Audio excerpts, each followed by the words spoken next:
the longer that I've been drawing, the more I realize it's less about talent and more about your ability to slow down and to compare. Today, I'm talking about drawing for watercolor painting. What I use when I draw is a simple 2B mechanical pencil and a kneaded eraser. The drawing in your watercolor painting is important because it is your roadmap. The drawing is the first step in taking what it is that you are looking at and transferring it onto the paper. We're figuring out our composition. Where do we want everything to be? If there are things in the scene that we want to move around and change from the reference photo to the painting, this is the time when we make those decisions. Today, I'm going to walk you through painting this scene. I thought this would be a little interesting because there's a car, there's some buildings, a little bit of perspective. The first thing that I do when I'm creating my drawing is I put in my horizon line. Now, eye line and horizon line, those are the same thing. And it's the eye line of you or whoever it was that took the photograph. So where your eye is in the scene, because everything above that line you are looking up at, everything below that line you are looking down at. When you're placing your horizon line, you don't want to put it dead center on your paper.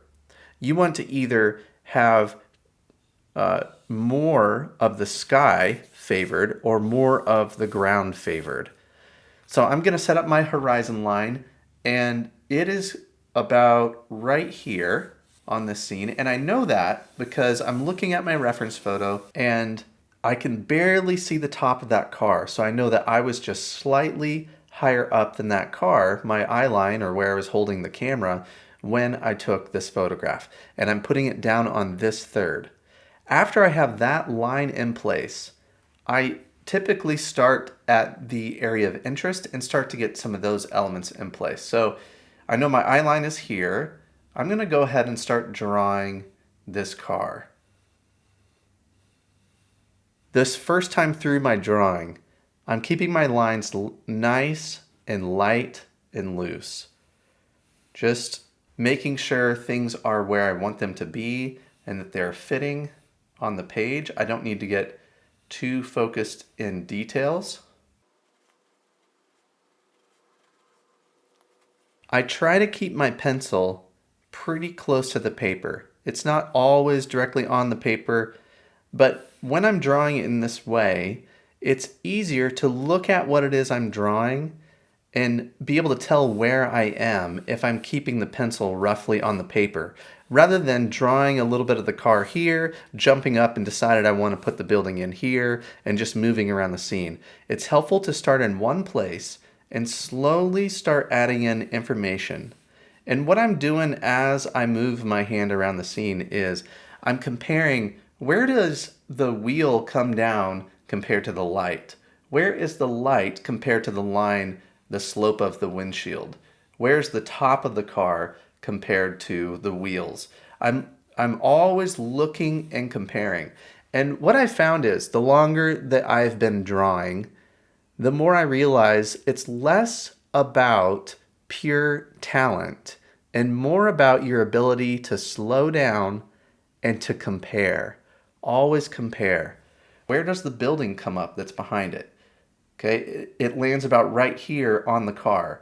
Now I can lightly take a pencil line up to here, and where do I want that building to curve and taper off? So if I'm following the reference photo, it probably comes about to here, and then that angle goes up like this. But I can determine that all the way back from setting in my horizon line, placing this line on the car, and just comparing as I draw that. So now that I have that in place, I can come over here. There's that little shadow of the building behind. That's about this far. That line is slanted a little bit. And then this roof line will come in a little bit lower. I'll put it about to here. When you're thinking about the perspective of buildings, you can take your pencil, line it up, when you're looking at the reference photo and get a good idea of where this roof line angles. So it angles like this, and it comes up, and then that comes down here, then you have a shadow underneath it, and then that other part of the building comes up to here. That line comes down to the edge of the car. I can see there's like some stones on top of this line. I can kind of put in some of those. Just tells me that that's not a complete straight line. Okay, then we come down to here, and there's a little ledge that's about halfway up. We'll trace that in. From there, we can kind of roughly get this in. It kind of curves down, following the slant of that line. So one thing that can be helpful if you're thinking about perspective of the buildings, you can look at the top angle of the building, and you can trace that over to here. Over the vanishing point would be somewhere over here. If you have a general idea of the angle of this, you can trace it over there. Then you can come back over and trace that line. And if you want to get really specific, you can get a ruler out, work on their angles, and really take your time with that. I don't use a ruler often unless there's something that's really, really detailed with a lot of lines that need to be right. Then I will get my ruler out if I need to, but it's a pretty rare occasion. But I do like to, you can come in and check these lines. Are these lines straight? Relatively straight. These are old stone buildings. They don't need to be just razor straight lines. I find that really, really straight lines make it a boring drawing and a boring painting. So I don't mind if there's a little bit of wave in my lines, but I do want them to be straight relatively to make the building appear stable. Okay, so we have this window, or what maybe used to be a balcony, I'm not sure. It comes up here. It doesn't quite come up to that line. Probably comes to here and then down. Now it makes me think that this line is too high. So I'll make an adjustment here. Again, that's why we're drawing this nice and light to start with. So that line will come there. That'll give that down to the right height. All right, now I want to trace the bottom of this line. This is our horizon line, not the bottom of the building. So I'll go about to here. I can tell that that line comes down to about here on the car. Bring that line up. That's the bottom of the building. And I'll take this line here. The other window's top of it is pretty much parallel with that. And draw a couple of these in. Follow this line down to here. Do one more.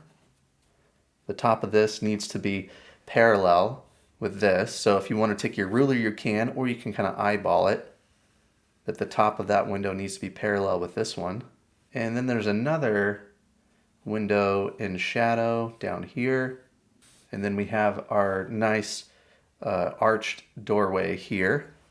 This is in the town of Ganji, by the way, in Sicily. And I went and I got to paint there recently. Beautiful, fascinating little town I wish I could have spent more time in. All these little, beautiful old stone buildings just has such a lovely, fascinating look to them.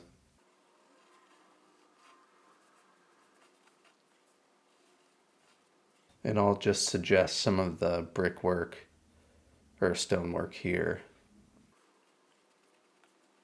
We're almost done with the bulk of this drawing. Looking at these lines a little bit. And I will go ahead and draw a little pencil line for where I think I want the shadow to be. And maybe it comes down a little further and then over, like this way. And this is kind of a blank wall here, so this might be an area where, I might add a window or something here to bring a little more interest to that. There's some railing behind the car like this. That could be something interesting to put there, just to break up that bit of the painting. Okay, so this would be the loose version of my drawing, where the lines are lighter. I just made sure that everything fits. I worked on my perspective, and I got everything where I want it. When I get to this stage, that's when I can go back into my drawing, and I can just darken up some of these lines if I'm happy with the placement of things. And one little side note about drawing cars is cars, no matter the angle, no matter how they're turned, what the angle is, these lines here have got to be completely straight and flat. When you turn your car at an angle, it's very tempting to, for some reason, it does something weird with our minds and we tend to kind of skew that a little bit and get it turned. But keep those lines nice and flat. That's kind of the key to drawing cars, even if they're turned at different angles. I was kind of messing with this back tire a little bit. I think I need to take it out and make a little adjustment. The back of the car should more come down like this. And if that tire comes down, this one has to come down too. They all need to be the right size. Okay, so that's good. The top of the car will just kind of show the curve there. All right, the building comes down to here. You can trace that up to here. And then just reinforce some of these lines. There's a few trees kind of popping over the edge there. Okay, and then we'll finish up these windows.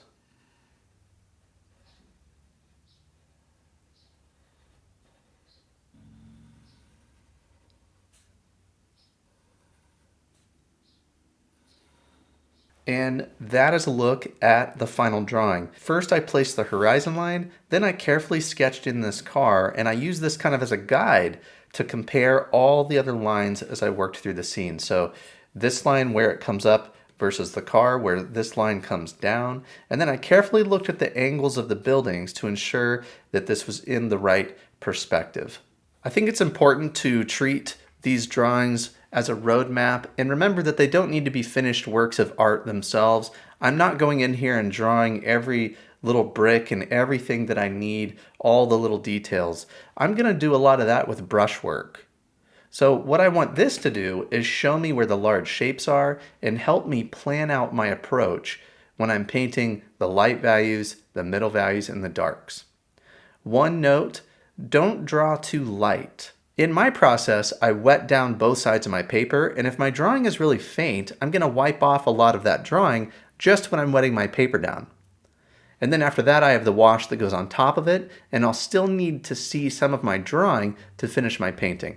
I hope that this look into my drawing process was helpful for you, and that it helps give you a better idea, if you are struggling with drawing, how you can simplify things and really get into the habit of taking it slow and always comparing. Next week, I'm going to show you step by step how I paint this landscape scene from Sicily. I'm going to talk through my entire process from start to finish. So be sure and hit that subscribe button if you haven't done that yet. I come out with a new video every Monday. Also, if you're looking for a resource that can help you right now, take a look at this. Have you ever been really excited about a painting and you get all set up, you find that right reference that you're excited about, and then it's time to go and you feel lost? I have a free resource that I want to give to you today that can help with these problems. My 5 steps to plan a successful watercolor painting. I walk you through the crucial planning phase of your painting that will help you understand what you're going to paint first, second, and third. The planning is really so important, especially in watercolor. This medium is harder to correct. It's so immediate. So having that plan is very important. I send you a PDF that you can download. And the great thing about this is you can have it on your phone. You could print it out. You can download this right now before you start your next painting. All you have to do is follow this link here and download my 5-step guide to planning a successful watercolor painting.